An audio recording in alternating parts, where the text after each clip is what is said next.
আলিফ, গাড়িটা ওই পাশে একটু মুছে দে তো। কত বড় সাহস! তুই সামান্য একটা দারোয়ান হয়ে তুই আমার বসকে বলতেছিস গাড়ি পরিষ্কার করতে? ম্যাডাম, আপনি দেখতে পাচ্ছেন না আমি ল্যাংড়া মানুষ, আমি তো ওই পাশে যাইতে পারুম না। এই জন্য আলিফরে কইলাম যে ওই পাশে একটু মুছে দে তো ভাই। এই, তুই ল্যাংড়া তো কি হয়েছে? তাই বলে কি তুই আমার বসকে বলে গাড়ি মুছতে? তুই ল্যাংড়া তাহলে কাজ কেন নিচ্ছিস? হ্যাঁ, জানিস না এখানে এরকম কাজ করতে হলে কি করতে হবে না করতে হবে? কত বড় স্পর্ধা! হ্যাঁ, একই তো তুই আমার বসের মুখের উপর কাপড় মারলি, আবার তার উপর আমার বসের নাম ধরে রাখতেছিস। এই, তোরা তোমার সাহস কোত্থেকে আসলো? আর স্যার, আমি এটাই বুঝলাম না স্যার, এরকম একটা মানুষকে এখানে চাকরি কে দিচ্ছে? একই তো ল্যাংড়া, তার উপর জানে না কাজ কিভাবে করতে হয়। ওকে চাকরিটা আমিই দিচ্ছি।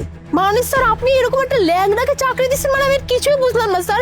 একই তো ল্যাংড়া, তার উপর কত বড় অভদ্র! স্যার, আপনার মুখের উপর কাপড় ছেড়ে মারলো আর আপনি চুপচাপ দাঁড়িয়েছেন, কিছুই বলতেছেন না।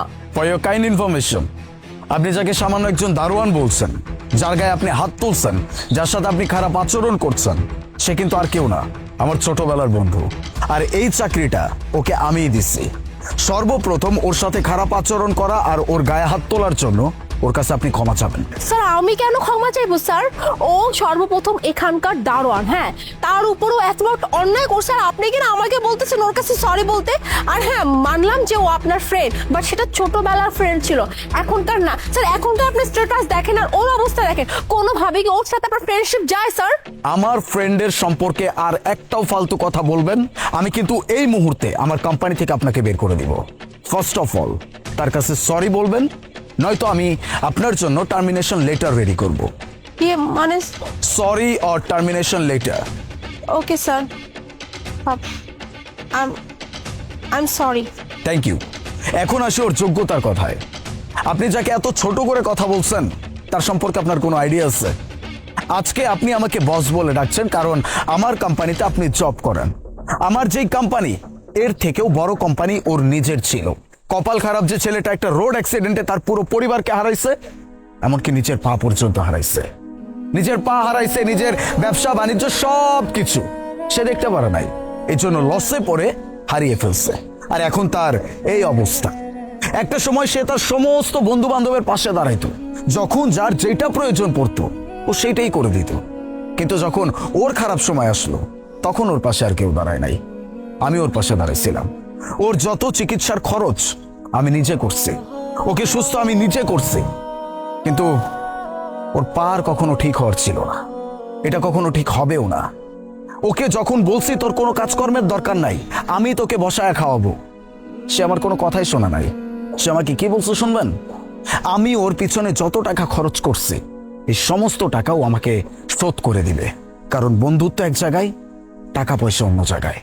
শুধুমাত্র এই কারণে ও আমার কোম্পানিতে সিকিউরিটি গার্ডের জব করছে। আর আপনি তাকে যা ইচ্ছা তাই বলে অপমান করছেন, আমার সামনে তার গায়ে পর্যন্ত হাত তুলছেন।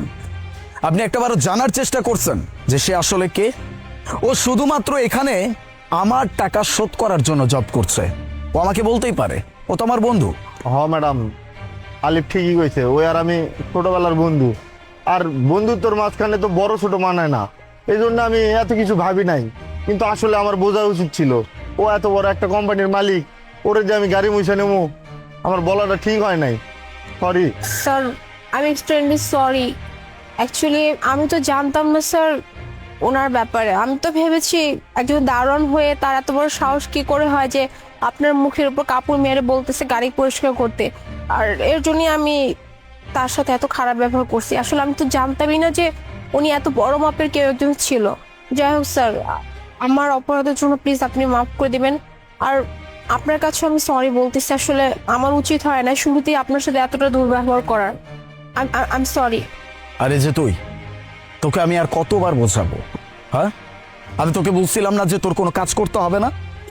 ঠিক আছে, আমার টাকা শোধ করার যদি তোর এত ইচ্ছা থাকে, তাহলে এক কাজ কর, আমার কোম্পানিতে তুই আর সিকিউরিটি গার্ডের জব করবি না, তুই জব করবি উঁচু কোনো পদে।